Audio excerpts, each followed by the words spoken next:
Welcome to Samba Samba. Enjoy the video. Open device settings and navigate to apps. Find WhatsApp and tap permissions.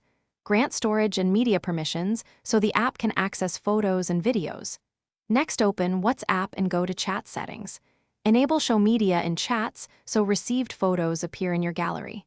Finally, check device storage. Free at least 500 MB if your phone reports low space before continuing. Open a file manager and browse to WhatsApp media folders in internal storage. Look for any no media files inside WhatsApp images or WhatsApp media and delete them.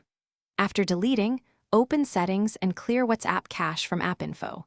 Clearing cache forces Android to rescan media and update the gallery index.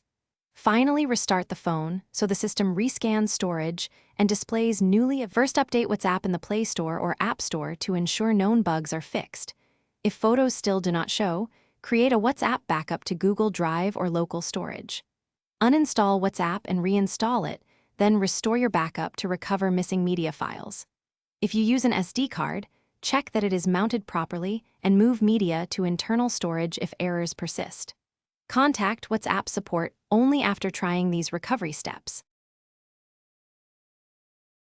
Thanks for watching. Consider subscribing if we helped you.